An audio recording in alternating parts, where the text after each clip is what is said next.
you had a productive and enjoyable day one. I know I did, and most of the people I spoke to did as well. But if you have any other comments or questions about the event, please don't hesitate to let us know. We always need your feedback to make the events better in the future and to know what we did right this time. So hopefully one of the things we did right was getting our first speaker of the day, our first keynote. YouTube really does need no introduction, right? So, but obviously, they're the name that gets mentioned most often when anyone's talking about online video. And today you're going to get a rare chance to get a peek inside the goings-on at YouTube from both a technological standpoint and a monetization standpoint. So we'll definitely reserve some time for Q&A at the end. And I'll walk around with a microphone so that everyone can hear the questions. Today, the sessions will be run the same as they were yesterday. Track A is in this room. Track B is across the hall. Also, we have the online video strategies event today, which is in the room where the Connected Home event was yesterday. So feel free to drop in on that. And I know on day 2 of conferences, people like to wrap things up early, but if you look at your program, you'll see that we've got some great speakers and great topics all the way till 5 p.m. So hopefully we'll see you all day long. And without further ado, let me introduce our keynote speaker, Oliver Heckman, the Director of Engineering for YouTube Europe. Oliver? Thank you. Thanks, Eric. I'm really happy to be here. Thanks for the invitation. As Eric said, my name is Oliver Heckman. I'm the Director of Engineering for YouTube in Europe, which effectively means I'm managing the development teams that we have spread across London, Paris, and Zurich. The majority being in Zurich. That's also where I'm based. We have about 120 software developers in Europe working on YouTube. And we own a couple of YouTube projects here, and I'll be mentioning a couple of them in my presentation. For example, the systems that deal with copyright issues. I started working on YouTube and working for Google pretty much 5 years ago. And well, I started as an engineer and then became a manager relatively quickly. When building this presentation, I originally wanted to talk more about the architecture that we do, but we got so many requests in the last couple of weeks to give a bit more insight into what we're doing on the monetization side that I kind of restructured the presentation a bit 2 days ago to feature a bit more of the monetization things that we're doing. So I put the presentation under the topic of monetization, but I'll still mention the single coolest piece of technology that YouTube has and that I personally ever worked on. And I worked on technology for much more than 5 years. And that is YouTube Content ID.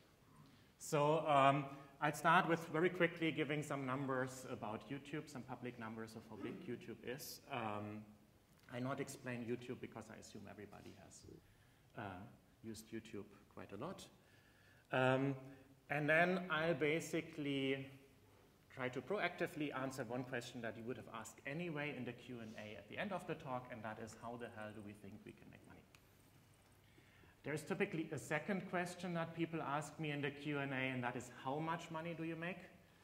That's a question that I'm not allowed to answer, simply because Google's policy on revenue is that we don't break out the individual revenue sources of YouTube. And as our CFO is not doing that, I'm obviously also not allowed to do that in a presentation. But I can explain you the different ways of how we monetize YouTube content. So I talk how we monetize it, why we make money with user-generated content and how that works. I'll use that also to talk about Content ID. That's the coolest piece of technology that I mentioned earlier. And towards the end, I'll talk a bit about our monetization strategy and where we see the future of online video advertising. And I'll also mention a project that we recently launched in beta, AdWords for Video, and that will open up this quarter to everybody. So YouTube is, that's hardly surprising, the largest video site in the world. We actually see every minute, we see 48 hours of new content being uploaded into the site. So basically, it's now 10 past 9. So in the last 10 minutes, when the talk was officially supposed to start, 20 days of additional content were uploaded to YouTube. And you could spend 20 days, 24 hours a day just to watch what has been uploaded since 9 o'clock this morning. You see the timeline, so you see that the amount of content uploaded to YouTube has grown massively over the years. It started in 2007 with 8 hours a minute, which was also quite impressive, and it created a lot of technical challenges, as you can imagine, and it has like roughly doubled every year. Similar, if you look at the amount of videos consumed on the consumption side, we stream 3 billion videos, at least 3 billion videos every day worldwide. And that number is growing roughly 50% year over year. Compared to, for example, TV, where you don't see any significant growth in the last 10 years. So, well, we're still small measured in number of minutes per user watching video compared to TV. We're growing much faster. Some other numbers about YouTube. We have over 500 million users, much more than 500 million users. So if the YouTube community would be kind of a country, you could argue it's the third largest country of the world. It's the largest video site. We sometimes internally joke and ask, what's the second largest video site of the world? Well, if you actually look at that, then it's actually the YouTube mobile website, m.youtube.com, which is the second largest video website in the world. YouTube, compared to other websites, not video sites, but just other websites, typically, depending on which Nielsen Comscore report you look in, it typically ends up on place 3 of being the third largest website in the world. And that's something that I'm still surprised of, is we're actually also the second largest search engine of the world, which is partly crazy because we're not a search engine, we're a video site, but because we're so big, we have a massive number of users searching on YouTube for the videos to consume every day. And if you take that number, the number of searches done per day, we're actually larger, YouTube is actually larger than Yahoo, Bing, and so on, and their general web search engine. Yeah? Only Google being larger in terms of number of searches every day. And infrastructure and hardware perspective, the systems that we run obviously have to be big to support all these numbers. For example, the system I'll talk about in a minute, Content ID, has infrastructure that allows it to look through more than 100 years of video content every single day. So we're going through archived material, 100 years of content every single day, looking for copyright infringement. Now, I got married a year ago, and well, I did the normal thing that future husbands do. I stayed away from all the organization, and I showed up in church in time and said, yes, I do. I wasn't really very much involved in the planning. But I was surprised when I observed my wife doing the wedding planning of how much she's using YouTube to actually inform herself about flower arrangement, about wedding dresses and tips and tricks and the traditions and even locations. She partly used YouTube to research for. And based on that, we had someone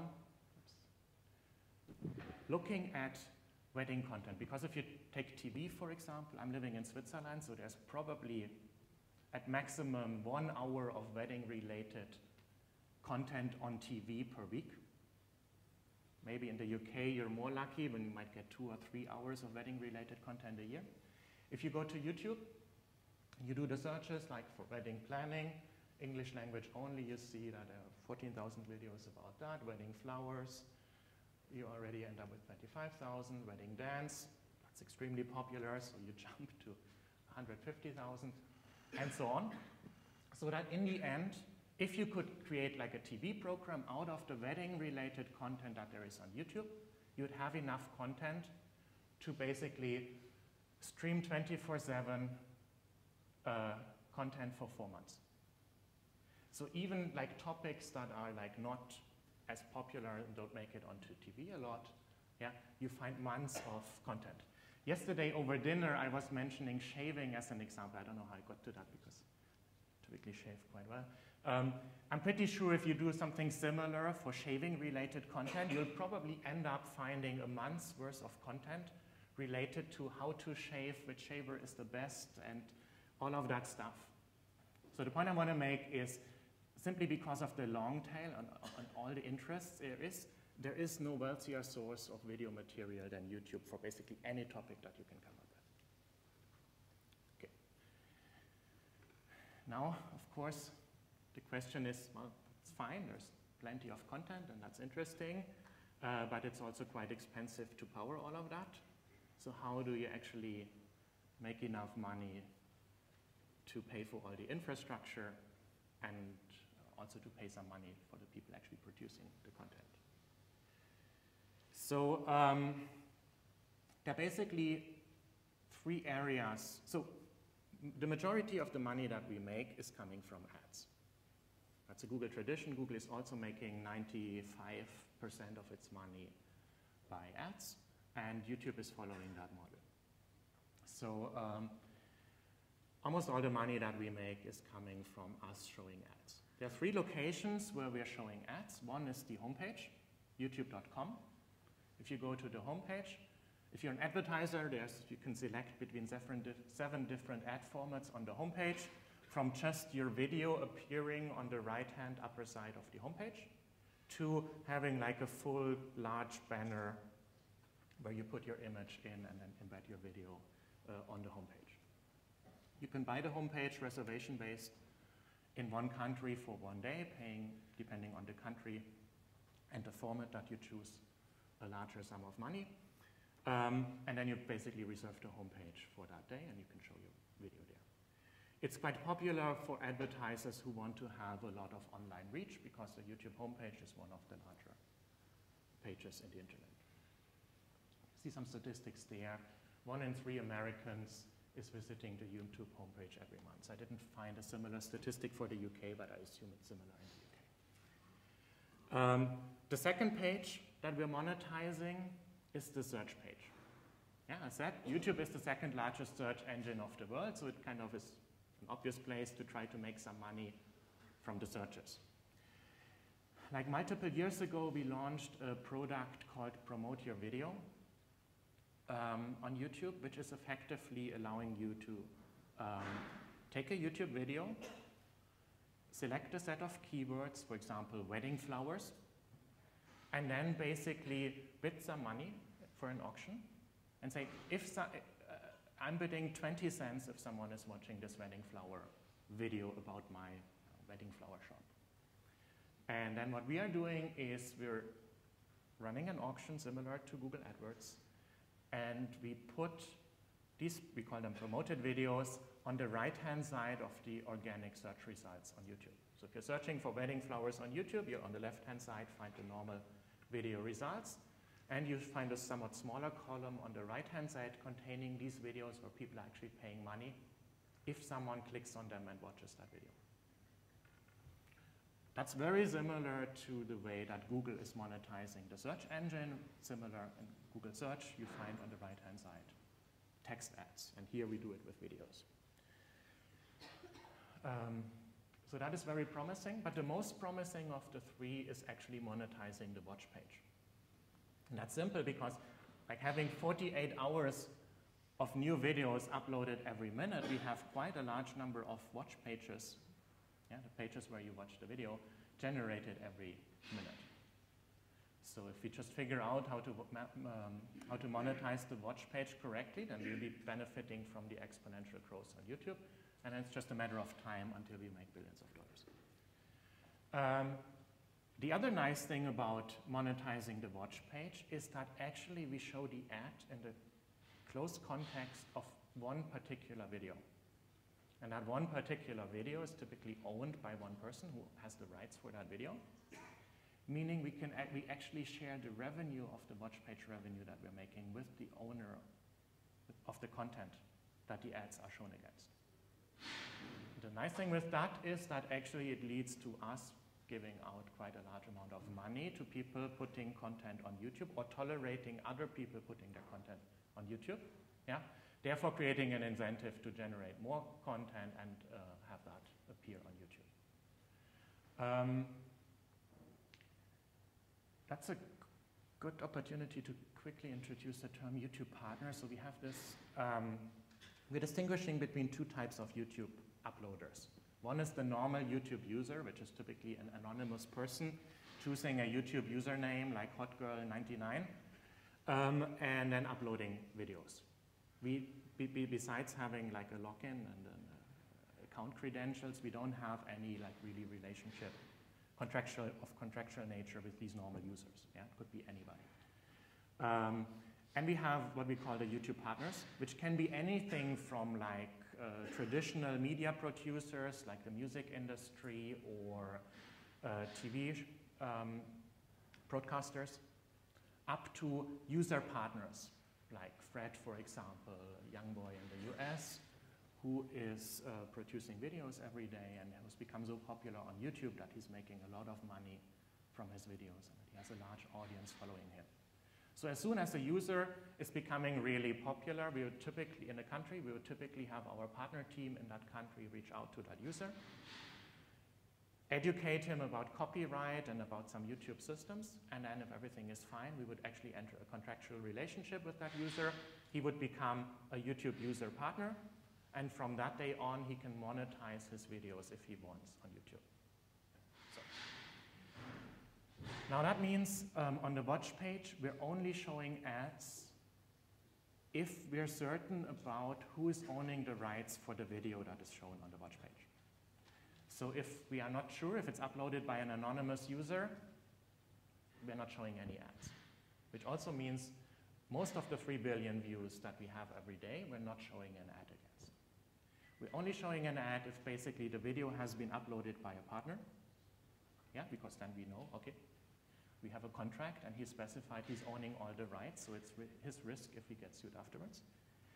And second of all, we monetize videos that are not uploaded by the partner, but that someone else, a normal user, has uploaded, but that are actually containing content from that partner.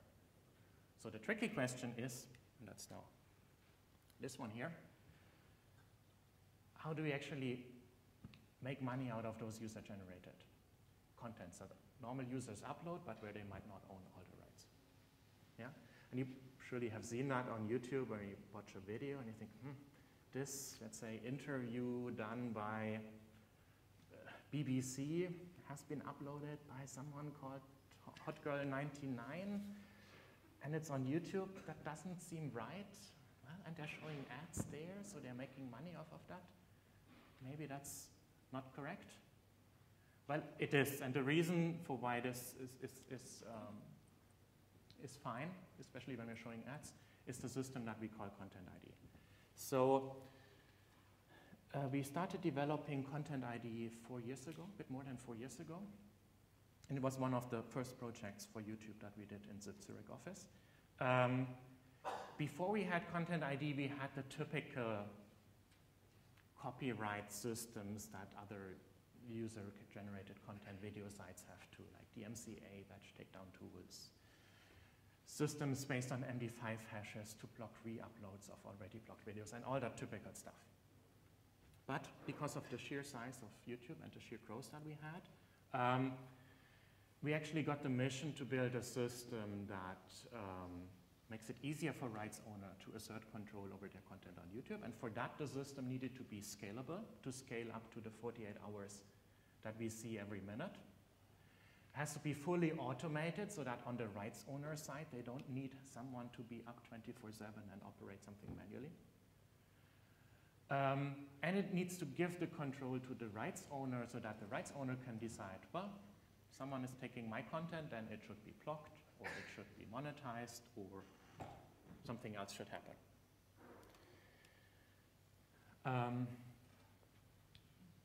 Boiling that down to, there were basically 3 things that we wanted the Content ID system to provide. The first thing is we needed some technology that is scaling with the size of YouTube, and that's basically looking at user-uploaded videos, and it's basically determining whether these videos fully or even parts of those videos match, contain copyright material owned by our Content ID partners. which we would store in a reference library. Second of all, if we actually detect, oh yeah, this video uploaded by this user is actually ripped from this TV broadcaster, for example, then actually the system will actually need to be able to enforce the policy that the broadcaster set beforehand for that content.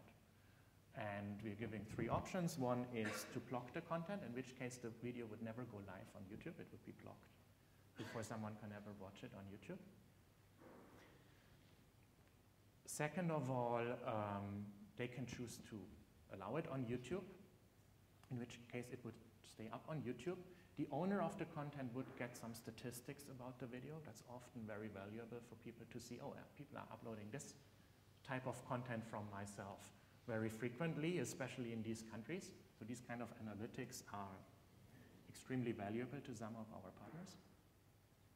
Or third, the content owner can be fine with the content appearing on YouTube, and he can also choose to monetize the content, in which case we would show ads against the user uploaded video and share the revenue that we make from these ads with the actual owner of the content. Yeah, and that's why it's, when you see something, some hot girl 99, I hope that's not a real username, so I have nothing. If you see a normal user uploading a video and that seems to be ripped, let's say from the BBC, and we show ads against, then we can be certain that this has been going through Content ID and the BBC is actually fine and actually asking us to monetize the content. And the third thing is, I mentioned that earlier, when we monetize, when we track videos, giving those performance statistics, all the analytics that we have about the videos to the content owner is very valuable. We know that some of the big Hollywood studios have actually moved over to use YouTube Analytics as a decision-making tool when deciding in which languages, which more exotic languages they should translate their videos to. So some of the more exotic Eastern European and probably African languages too, they actually monitor how often their trailer gets watched in those countries. And only if that passes a certain threshold, they invest in the effort of translating the movie into the local language. So, how does Content ID work? Obviously, there are 3 parties involved. The rights holder, who's owning certain content. The content can be video content, or it can be audio-only content, so music labels would fall under this category too. YouTube as a platform provider, and 500 million users uploading content. Typical process, or the easiest process, if it starts with the rights owner in the first step, take the pointer here. The easiest process, if it starts with the rights owner, who is giving Content ID a low-res version of the content that he's owning. That content typically doesn't go live on the site, it's just stored in Content ID, and we on our servers generate a fingerprint of that content. The fingerprint is basically, means we take the video track and the audio track, we separate them, and both video and audio track go through certain transformations, and then we basically compute a min hash of the transformed video audio snippets. And in the end, if you compare 2 of those hashes, the Hamming distance between them is a measure for how similar the videos is and how similar the audio is at that point in time. So we generate these fingerprints. At the same time, this fingerprint is like a human fingerprint, meaning it's unique for a certain person, but if I give you my fingerprint, you can identify me 100%. But if I just give you my fingerprint, you still don't know how I look like. Yeah, it's similar with the fingerprint. So we have the fingerprint of many of the most popular videos, but having the fingerprint doesn't allow anybody to reconstruct the original content out of the fingerprint. We store the fingerprint in a reference database. It's not really a database, but for simplification, we can call it a database. And we obviously have millions of these reference files, reference fingerprints in that database. Then let's assume that at a later point in time, a user is uploading a video to YouTube. So he goes through the normal upload flow on the web page or on the mobile upload flow. And as the file gets uploaded, and our transcoding pipeline picks up the uploaded file and starts transcoding the file, we have the Content ID system taking the lower quality transcode and fingerprinting the transcoded video, so that we also have a fingerprint of the user uploaded video. And now we have only a few seconds of time, because the transcoding team, which is based in Mountain View, is working hard year by year to make it even faster from the time the user has finished uploading the video, that there are only a few seconds until the video is live on the site. And exactly those few seconds is the time that the Content ID team, my team, has to make a decision whether we can allow this piece of content on the site or not. So in those few seconds, what we have to do is we have to match this fingerprint against the reference libraries of millions of copyright-protected fingerprints that we have. And if that would be an exact match, it would be kind of trivial, yeah, engineering-wise, and relatively cheap. However, obviously, we want to match something even if the videos are not frame-by-frame identical, yeah? So it has to be, and that's much more expensive to do. And to make it even more expensive, we want partial matches too. So we need to figure out that maybe minute or second 23 to 53 of the user uploaded video is matching second 185 to 205 of the reference video. Yeah, so we kind of have to shift almost frame by frame, even though we're not operating on a frame level, the uploaded video through all the millions of reference videos to see if there is a strong enough match anywhere. That's quite an expensive computation. If we find a match, then it becomes relatively simple. Then we have a reference library that is basically what the rights owner would, after uploading his reference file, he would say, what's going to happen if someone uploads this video? Yeah, and he could specify block, monetize, or track. Then we just basically, if we found a match, we look up what the associated policy is, and then accordingly block the video, video never goes live, or we allow it on the site and monetize it.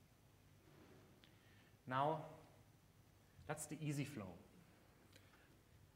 Technology-wise, already challenging enough. I'm not aware of any other user-generated video site using a system like that, but I know that there are competing systems that could theoretically do this flow that I just described, even though to my understanding they're operating on a much smaller scale than YouTube. It gets more complicated if we turn things around. Let's assume you're like owning the rights for a soccer game, and you use Content ID. So you record 90 minutes of soccer, then you upload the reference file to YouTube, and you choose block as a policy. Yeah? And from that, then give us a minute or two to process your reference file, and from that day on, you're kind of protected against users uploading parts of that soccer game onto YouTube. The problem, however, is, well, you give us that 90-minute file at the end of the match. At that point in time, some users might have uploaded already the highlights of the soccer game, just like a 1-minute snippet of the most important goals onto the site, and they might already be live on the site. And at the time that the users uploaded those videos, the reference file wasn't in the library, so Content ID couldn't block it. Yeah? That's why we have to run a system that we call the legacy lookup system that is continuously taking new reference files that get uploaded, like this 90-minute file of the soccer game, and comparing it against everything that has ever been uploaded to YouTube. And about 48 hours every minute, YouTube is 5 years old. You can do the math, that's a massive amount of content that we have to go through. But we have to do that, and we regularly do that, and the system is relatively complex, and it's using a hell of a lot of machines to do that. The public number that we reveal about this legacy lookup system is that we're looking up more than 100 years of content every day. And of course, we do that in a clever way, so we're not just going through it linearly. We have a quick look at the watch. I'll skip the visualization. Just some examples. These are 2 videos, reference file, user uploaded video that content ID matched, and you see that the system has, and that's kind of important, is quite robust against transformations, even border changes, different colors, and so on. Obviously, that's important because we need to be robust against typical transformations that we see. Other transformations that we are reasonably robust against is the typical thing, like an aspect ratio change from 16 to 9 to 4 to 3,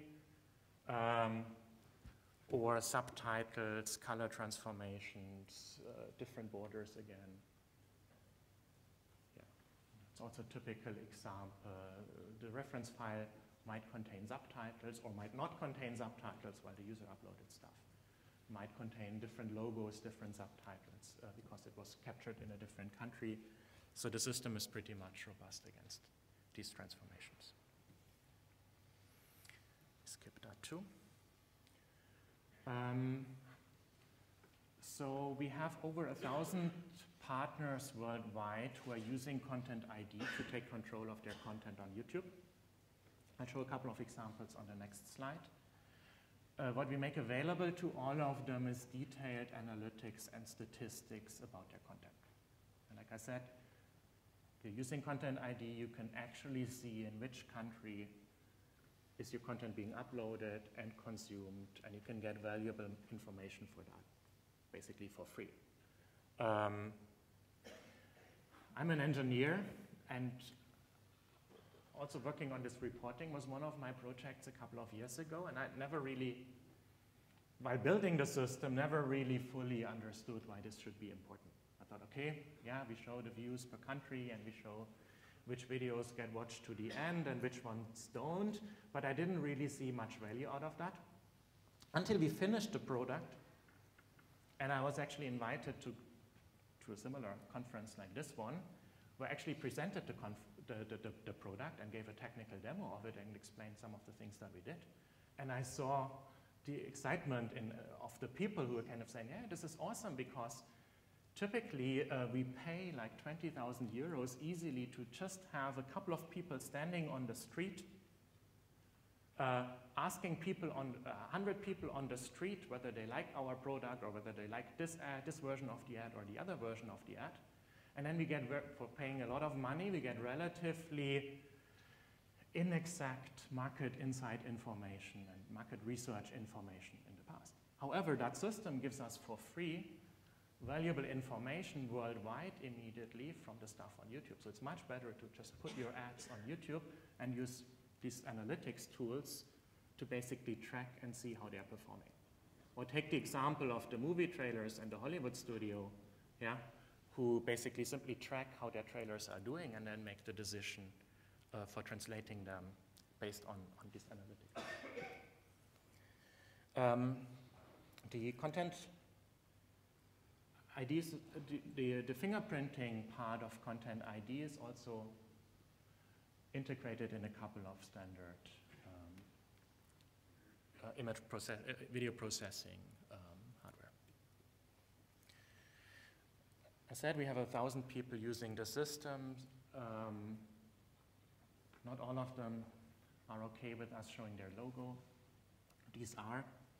See some big names on there. Some more here. So these are all partners of content, of using the Content ID system.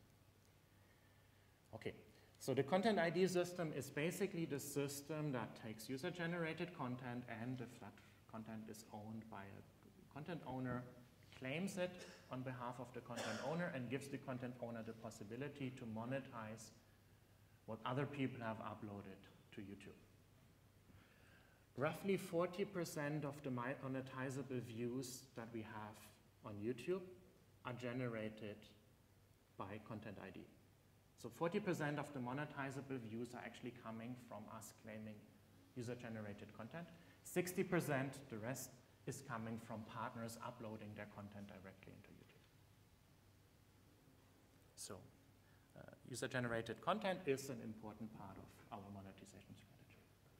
But Content ID is, as I said, much more about that. It also gives content owners full control, and it's also used to block content, not just to monetize content.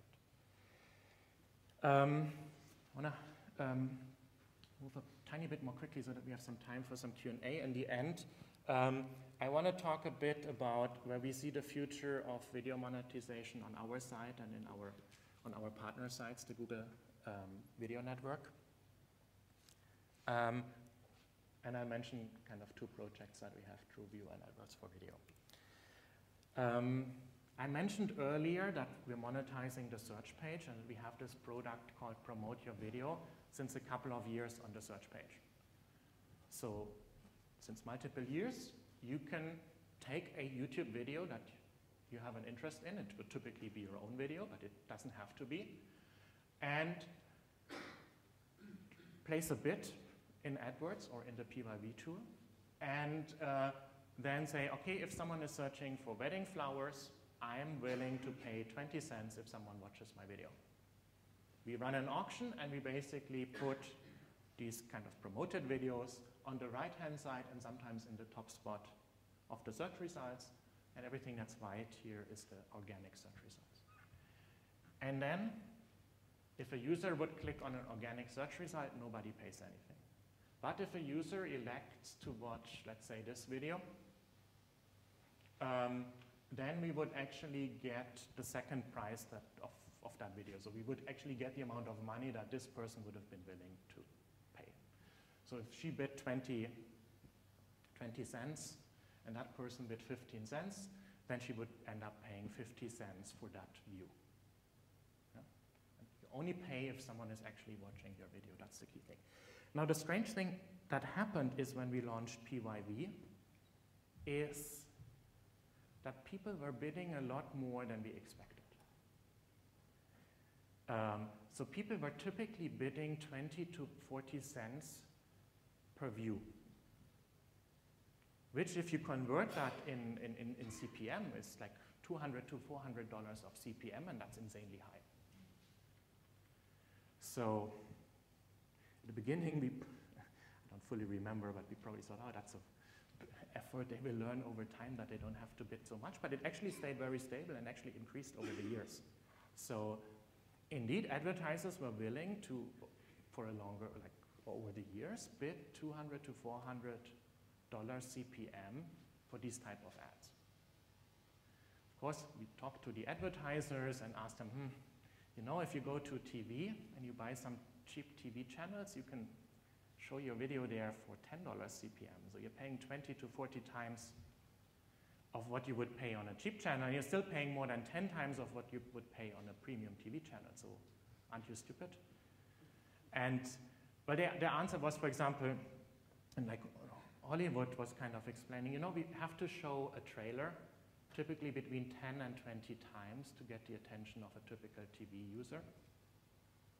And well, if someone is actually consciously clicking on the link of the trailer and then watching it, we have an engaged view. Yeah? So that's actually worth an order of magnitude more than a typical TV spot. And that's why we are willing to pay so much money for that. We learned the lessons from that. We were not the only site, of course. Like the whole industry has learned similar lessons in the last couple of years. And the key lesson is that for the future of YouTube monetization and video monetization in general, we strongly believe in the importance of user choice in the ads. And we so strongly believe in that we have actually recently started to change our complete monetization suite to basically bet on this one thing. So the idea is viewers have a choice in which ads they watch. Because they have a choice, they are much more engaged when watching the ad than they would if the ad is just forced down their throat. Advertisers will pay more per view, but that's worth it because there's higher brand recall and all those metrics, because an engaged view is infinitely much more than a non-engaged view. So it's a win-win situation. Fewer ads for the users, only the ads that users want. At the same time, higher engagement for the advertiser. And we're sitting in the middle, so we take a cut of the revenue, and as long as the revenue is going up, we're also happy. And that's why we've changed our monetization suite on YouTube into basically the TrueView ad formats. These are the main ad formats that we're selling. We're still selling some of the legacy formats, but our goal is to move as much as possible to these so-called TrueView ad formats. They all are user choice based, and they are all priced on a cost per view basis. So for all these products, it's the same. An advertiser is only paying if someone is really watching his ad. So he's only paying for an engaged view. And the user has the choice whether to watch this ad or a different ad or no ad at all. And I quickly walk through the 4 different formats. In search, that's basically PYV, that's what we have. So you're showing up in the search results with your ad. And if someone clicks on that result and then watches the video, you're paying the amount of money that you bid. In-stream is basically a skippable in-stream format. So instead of showing a pre-roll ad that you can't skip, we show a pre-roll ad, and after a few seconds, we have a large box here, and if the user clicks on that, he actually skipped the ad. The advertiser is not paying on a CPM basis, he's only paying if the user is not skipping the ad. Yeah?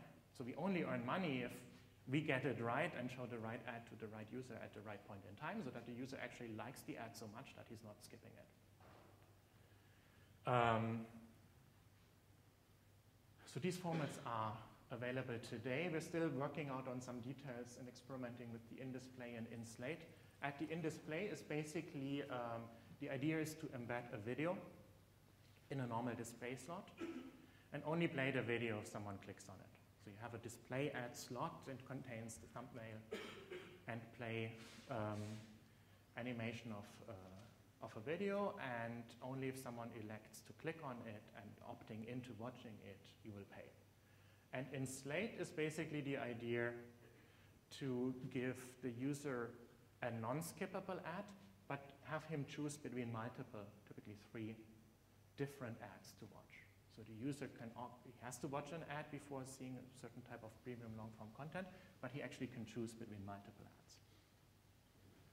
Idea again is that he will choose the best ad for him and therefore be more engaged.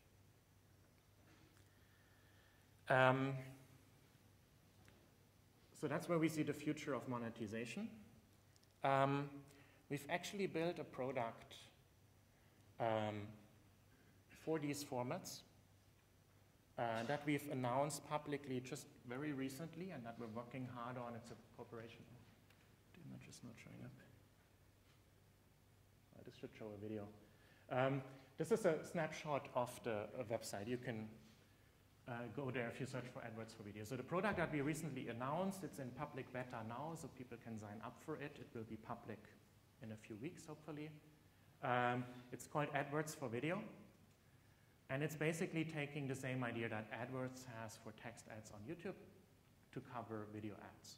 So you can buy the different TrueView ad formats that I kind of introduced on the previous slide using AdWords for video. The tool looks like this.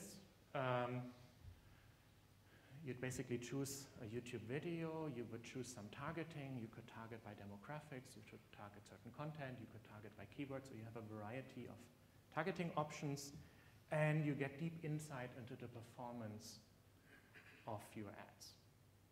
Now, there are a couple of things that I really, really like about this product. First of all, these might not even be ads.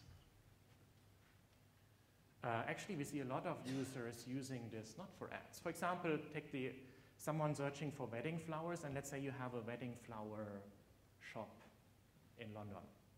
Yeah? So you might generate your own video ad and then try to drive views for your own ad. But maybe you're so famous that the BBC had an interview with you a while ago, and they were interviewing you, mentioning you as the leading London wedding flower artist. Yeah? So maybe it's better to try and see and maybe drive some traffic to that interview on YouTube. It's not an ad, but still you have a benefit if someone watching that video, because then they understand that you're the leading wedding flower artist. Yeah?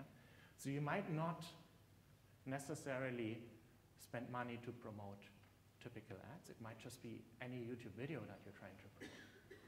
Second of all, the whole AdWords for Video product, we're opening it out to everybody.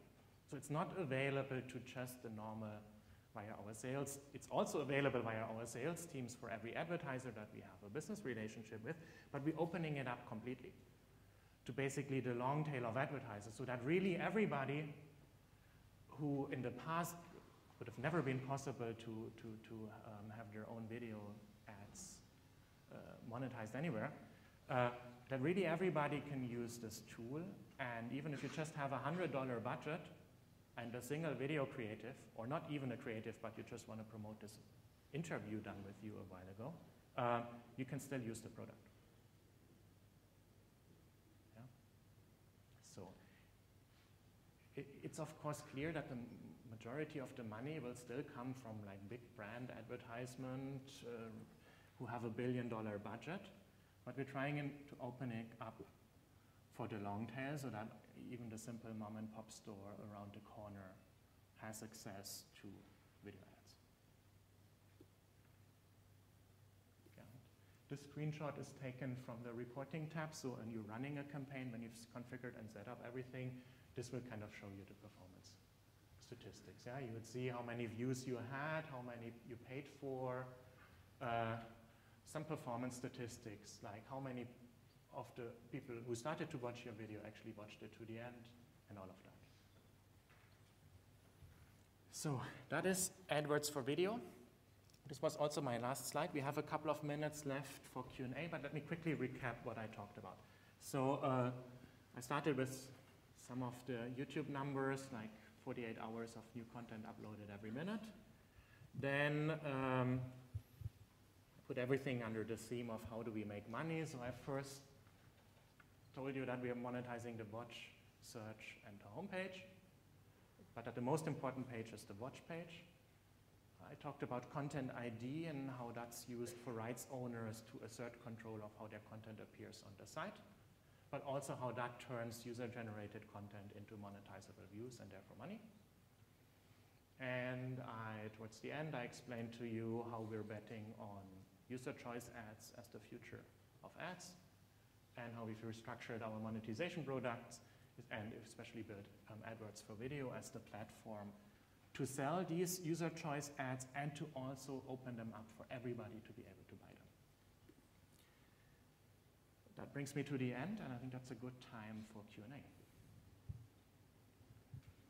If you have a question, you can raise your hand and I'll bring you the microphone.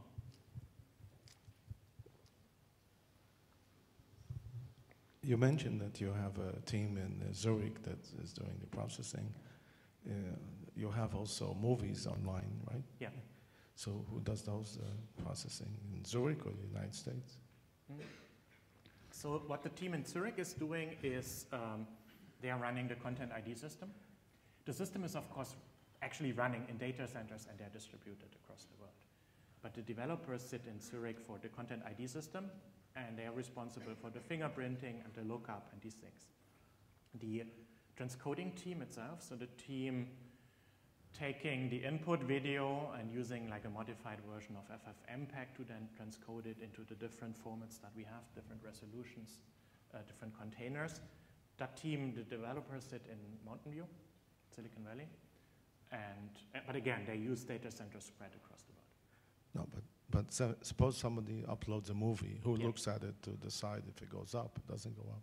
But any video is treated the same. So whether it's a short form clip or a long form movie, it all goes through the same pipeline. So it's running through content ID like anything else. So it goes through Zurich and the United States? Yeah. Nice. Okay.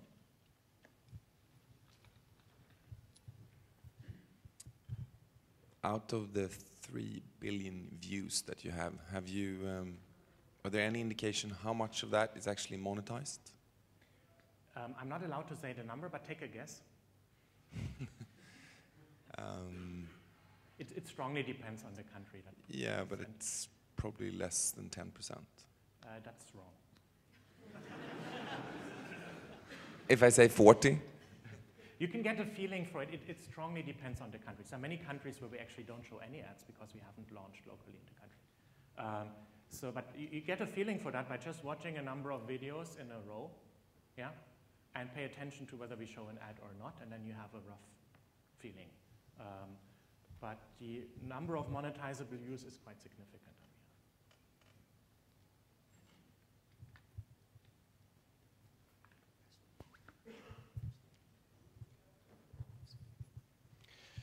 Just a quick question regarding the technical side.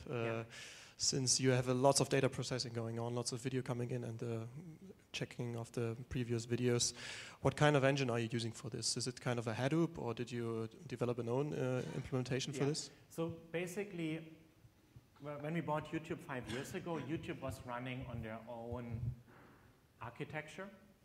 And the website of YouTube still is, and that's like a typical open source based architecture, Apache, MySQL, and so on. The content ID system, and similar also the transcoding pipeline that we have, we're running in Google data centers using the standard Google systems that we have for that. So Google data centers are built basically of cheap commodity hardware, so it's Linux-based, relatively cheap computers with cheap hard disks. That's what the underlying architecture is. And on top of that, we have a couple of very Google-specific infrastructure systems, like a system called Borg, which is basically like controlling all the machines and restarting machine jobs that have crashed, potentially porting them to other machines if the machine is down permanently. We have our own distributed file systems, yeah, that kind of take care of redundant storage, so that in case a hard disk crashes, that there are at least 2 other hard disks where the same file is stored, and it can then access over the network. And we have a system called MapReduce. There is a public paper about MapReduce, but that's the main, that system is not a good word, it's almost like a programming concept. It's basically the system that we use to take a job and split it across potentially thousands of machines and have those machines cooperate to process that job, and then in the end collect the results together. There's an interesting paper about MapReduce that was written, I think, 3 years ago that is explaining that in a bit more.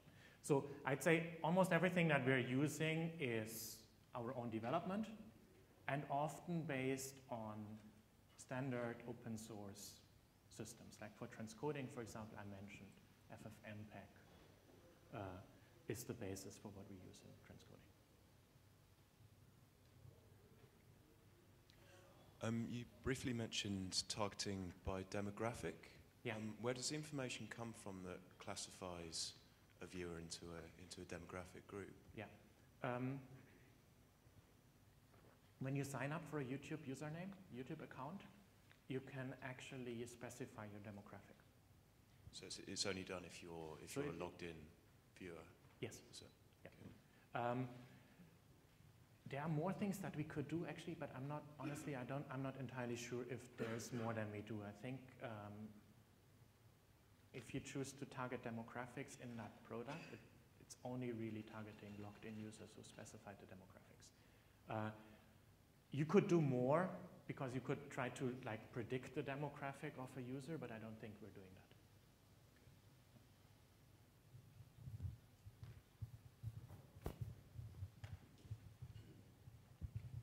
Yeah, hi, I'm HotGirl99. Oh, sorry for that. When I take your embed code and I put it on my site, when the videos finish playing, because it's my content, related videos comes up. Yeah. And it generally is the same related videos, what it certainly was for quite a considerable amount of time. Is there any way I can get control over those related videos? Can I? Have you got any plans for that?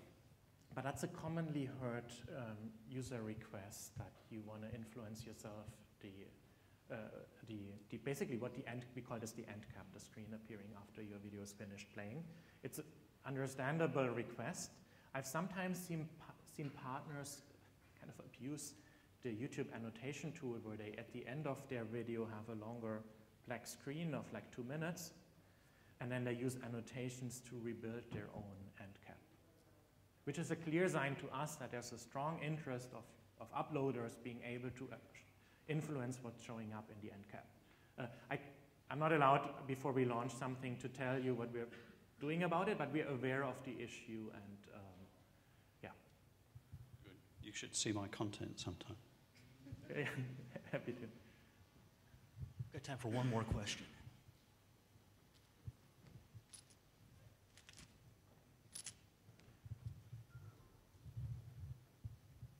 Hi, it was a question on analytics.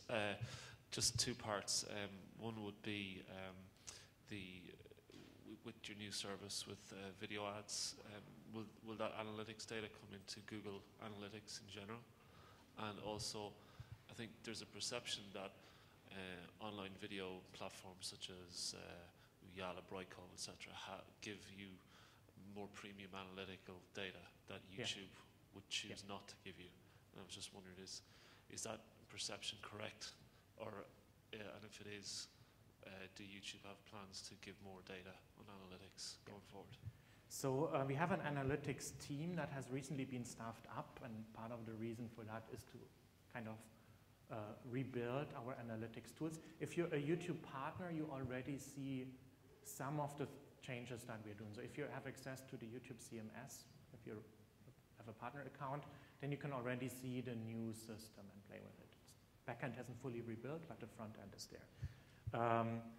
On analytics in general, the most important entity of analytics on YouTube is the view count. And that's where we have a significant disadvantage compared to other sites like Brightcove and so on, because the view count on YouTube is a publicly visible number. And every number that we publicly show on YouTube gets spammed and gamed like hell. Which isn't a problem on Brightcove because it's a different concept. You have your own view count, but you don't have spammers actually earning money with driving the view count up on that. Which means the problem is simply harder on YouTube because, for example, real-time analytics on YouTube is very problematic. The reason we don't have real-time analytics for the view count on YouTube is mainly because of spam. Yeah? Our despamming typically works is like you look at a larger number of views and you use some heuristics trying to say, okay, how much of that is spam? Yeah? In the easiest case, the same IP address has watched the video 1,000 times in parallel, all started in the same second. Unlikely that there are 1,000 people at the same computer watching the video. Yeah? And then actually the spam that we see is partly even much more sophisticated than that. But to deal with that, we actually have to look at the larger time window, use some heuristics, run over that, subtract the spam, and only then do we have the view count number. On other sites where the view count isn't public, it doesn't get gamed, or people don't care if it's getting gamed. They can actually, counting the view count is trivial because whenever the player is loaded, you +1 it, and that's it. Yeah? And then real-time analytics are almost trivial for those sites, which they are not for us. So that's partly making the job harder for the analytics team at Google. You also asked about YouTube, about Google Analytics and YouTube integrating into that. That's something that we've been discussing actually since I joined YouTube. And year by year, we've said, no, let's not do this right now. And the last time we did that was beginning of the year. The main reason is, in the past, it was often scalability issues, where like YouTube was as big as all the rest of Google Analytics, and that makes it hard to integrate. In January, we looked at it again, and we basically found it inconsistent from a user experience point of view. Google Analytics is too much focused on web metrics and click and how you click through the graph of the web page. And YouTube, watching a video is just fundamentally different from that. Like a page view doesn't translate, you can't say a page view is the same as a video view. Yeah, there are other attributes, other things that make importance, other ways of slicing and dicing through it. so that we've basically, for now, do not have a plan to integrate with Google Analytics. You can still, if you want, Google Analytics has some flash code that you can embed in a video to send tracking pings to Google Analytics. You can do that, and you can also use that if you're a partner. You can use that on YouTube if you want. But the YouTube Analytics tool will not be integrated in Google Analytics. They will be optimized purely for videos, and they will also be optimized for these engaged views. For example, one of the things that we are doing is if you have your video ad on YouTube, yeah, and then you might use AdWords for video to drive traffic and generate views. And you might spend some money and get 10,000 views from the video ads. However, your video is also on YouTube, so it will get some organic traffic as well for free, simply because it's a video on YouTube and people tend to watch it. Maybe you've driven some of that from your advertisement. Maybe you had a paid view where you paid someone looking at your wedding flower video, and then he actually, maybe my wife, and maybe she liked that video so much that she forwarded it to her friend, and then she watched it. You're not paying for that other view, and so that's an organic view versus the paid view. So these are the kind of things that we're focusing our efforts on. Also, the analytics tools are increasingly focusing on actually telling you which of the monetization options that you as a partner have for YouTube is making you how much money, so that you can make a better informed decision whether you should allow pre-roll ads, yeah, or true view ads or not. So, in a nutshell, the analytics team has massively different problems to deal with that other sites don't have, and have a slightly different focus on what to show, simply because we often have this three-way relationship: someone who uploaded the video, someone who owns part of that video, and someone who's paying advertisement for that video. Whereas in Brightcoff, it's the same thing. You have one person with that account, and he both owns the content and all the rights and all the analytics. Well, unfortunately, we've run out of time. The expo hall is now open, and we've got a coffee break now until 10:30, when the sessions for Streaming Media Europe as well as online video strategies will begin. Thanks so much to Oliver Heckman.